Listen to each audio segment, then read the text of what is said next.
मेरे सामने देख रहे होंगे ये एडवोकेट अरुण जोगड़िया जी हैं। आजकल जो है कि भारत में एक नया माहौल पैदा किया जा रहा है ईवीएम को लेकर के, उसी बात पे हम लोग करेंगे क्योंकि ईवीएम को लेकर के 2024 में बताया जा रहा है कि धांधली हो रही है और इसी धांधली पे हम लोग बात करेंगे। क्या प्रतिक्रिया आता है, एडवोकेट हैं पेशे से। बाकी आप देख रहे हो दिल्ली में एक एडवोकेट लोग जो है कि ईवीएम के खिलाफ जो है कि हल्ला बोल कर रखे हैं, उसी बात होगा। सर जी शुक्रिया बोलते भारत पे आपको। आपका शुक्रिया पहले तो। सर जी दिल्ली में भी एडवोकेट लोग ईवीएम के खिलाफ हल्ला बोल कर रखे हैं और आप गुजरात में हैं। मेरा मकसद यह है कि ईवीएम एक कैसा है, एक मतलब तंत्र जिसे लोग एक तरफ से नकार रहे हैं, एक तरफ से स्वीकार कर रहे हैं, इस पर क्या है? देखिए ईवीएम का जो मामला है ये मामला आज से नहीं है, ये 2012 से ये मामला चल रहा है।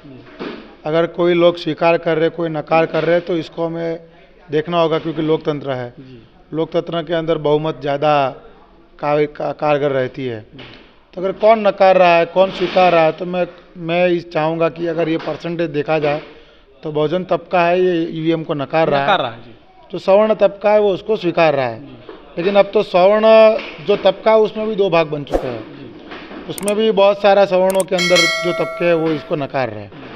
अगर ईवीएम पर इतना ही सारा शोर मच रहा है तो सरकार कहती है कि हमारे पास करोड़ों कार्यकर्ता है, करोड़ों वोटर्स हैं, तो सरकार को डरना नहीं चाहिए। सरकार को ईवीएम से इलेक्शन करना चाहिए, ईवीएम के बिना इलेक्शन करना चाहिए और जीत कर दिखाना चाहिए। सरकार के द्वारा जो भी ये सारे हथकंडे किए जा रहे हैं ये कहीं ना कहीं शंका के दायरे में तो लाता ही है कि ईवीएम से घोटाला होता है। क्योंकि पास्ट में ऐसे बहुत सारे अनुभव रहे कि किसी एक कैंडिडेट को 0 वोट मिले। बहुत सारे अनुभव ये भी रहे कि जो वोट दिए गए उससे ज़्यादा वोट निकला है। काउंटिंग के लिए है। अभी एक सवाल यही आया था कि इलेक्शन कमीशन ने ये हलफनामा दाखिल किया कि अगर हम वीवीपैट को काउंटिंग करने जाते हैं तो समय बहुत बर्बाद होता है। तो समय बर्बाद होता है तो फिर तो बैलेट पेपर यूज़ करो, सर ज़्यादा समय लो, लेकिन समय बर्बाद करने के चक्कर में लोकतंत्र को खतरे में तो नहीं डाल सकते ना। सर वही बात है, लेकिन एक तरफ से कहा जा रहा है कि ईवीएम से यदि वोटिंग होता है तो कम समय में वोटिंग भी हो जाएगा, कम समय में काउंटिंग भी हो जाएगा। अरे कम समय में हो जाएगा तो क्या कम समय में करने के लिए लोकतंत्र को खतरे में डाला जाएगा क्या? मैं कहता हूँ कि ये सारी चीज़ें अगर ये चल रही है कि कम समय में ये गिनती हो जाती है तो काउंटिंग करने वाले एम्प्लॉय की संख्या बढ़ा दो। तो जो काउंटिंग करने के लिए आप 10 एम्प्लॉय को लगाते हो वही काउंटर पर 100 लोगों को लगाओ काउंटिंग करने के लिए। उसी कमी को पूरा करने के लिए वो कह रहे हैं कि ज़्यादा लोगों की जनसंख्या बढ़ जाती है बैलेट पेपर के कराने से, और उससे क्यों कम लोगों से हो जाता है।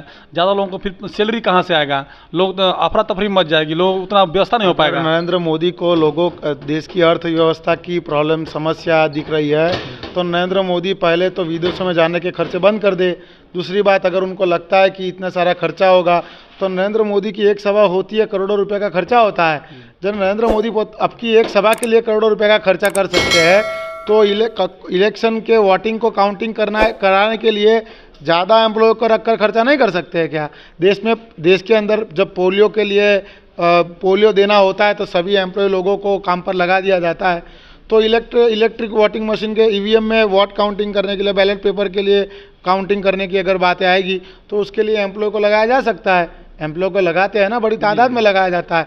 मैं कहता हूँ 10 एम्प्लॉय लगाने से अगर आपका काम नहीं हो रहा है तो 100 एम्प्लॉय लगाओ। लेकिन ये बात नहीं हो सकती कि समय बचाने के पेपर का भी बचत होता है। सर पेपर का बचत होगा तो क्या, तो न्यूज़पेपर बंद कर देना चाहिए। पेपर का बचत होता है तो नरेंद्र मोदी जी को ये जो नोट है वो भी बंद कर देनी चाहिए।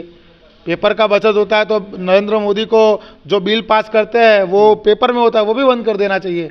ये कोई सही बात नहीं है। आपने कहा करोड़ों रुपया जितना नरेंद्र मोदी जी पेपर की बात ईवीएम वोटिंग के मशीन में खत्म करने की बात कर रहे हैं ना, उससे ज़्यादा नरेंद्र मोदी अपने पर्चे छिपा कर लोगों के बीच में बांट देते हैं। क्या बात कर रहे हैं? हाँ, अपने पर्चे में बांटते हैं, वो करोड़ों रुपए के पर्चे वो बांटते हैं। वहाँ पेपर नुकसान नहीं होता है, पेपर से वहाँ पर्यावरण का नुकसान नहीं होता है। बैलेट का आता है तो नुकसान होता है। तो ये दोहरी नीति है। आपने कहा कि 1 करोड़ रुपया खर्चा होता है विदेश जाने में। हाँ, होता है। अगर विदेश जाएंगे नहीं तो आपसी संबंध कैसे बने, फिर रोजगार कैसे मिलेगा लोगों को? अरे विदेश जाना हो तो एक समय इस देश के जो भी प्रधानमंत्री रहे हैं वो भी इकोनॉमिक क्लास में जाकर वहाँ के लोगों से डील किए हैं। ऐसा नहीं है कि नहीं है। स्पेशल चार्टर प्लेन या स्पेशल विमानों लेकर लोग नहीं गए हैं। दूसरी बात यह है कि बहुत सारे देश भी है, देशों का नाम नहीं लेना चाहता, वरना बहुत सारे लोग देशद्रोही वाला टैग चालू कर देंगे। बहुत सारे देश के राष्ट्रपति है, वो आज भी इकोनॉमिक चेयर के अंदर एरोप्लेन में वो जाते हैं, आते हैं और वहीं का खाना खाते हैं। अपने सूट सिलाने के लिए करोड़ों रुपए का खर्चा करते हैं नरेंद्र मोदी जी। तो ये सारे खर्चे हैं। अगर उनको वाकई में देश की इकोनॉमी की पड़ी और ये कहते हैं कि बैलेट पेपर यूज़ करेंगे तो इकोनॉमी को नुकसान होगा, तो पहले तो खुद के खादी के कपड़े पहनने का काम शुरू कर दे और ये जो खर्चा करते हैं वो बंद कर दे। 1.5 लाख की साल यूज़ करते हैं वो उड़ने के लिए, 1.5 लाख की साल यूज़ करते हैं। क्या बात करें? हाँ, चेक कर लीजिए आप, वो जो सेल यूज़ करते हैं वो गूगल लेंस से सर्च कर लीजिए कितने में बिकती है। 1.5 लाख की साल यूज़ करते हैं। वो हमें इकोनॉमी का घाटा सिखाएंगे, वो लोग बताएंगे जिन लोगों ने पूरी की पूरी रेलवे बेच दी। आपने क्या, आप लोगों को ये नहीं लगता है कि ईवीएम एक भरोसे लायक है? क्योंकि वो लोगों के आपको भरोसा है ईवीएम पे? हमें छोड़िए, आपसे मैं सवाल आपको है?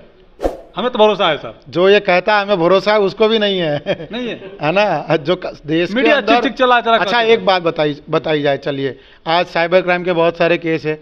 आपके अकाउंट है, आपका लॉगिन आईडी पासवर्ड आपके पास रहता है, बावजूद आपके पैसे साइबर क्राइम वाले चोरी कर लेते हैं ना, आईडी पासवर्ड होने के बावजूद।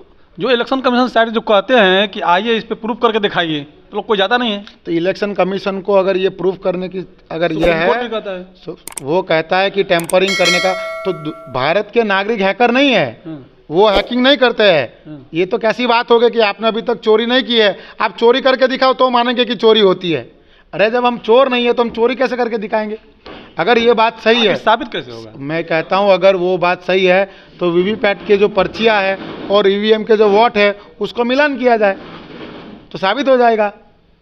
जब ईवीएम के वोट है वो निकलते हैं, वीवीपैट की पर्चियां है वो निकलती है।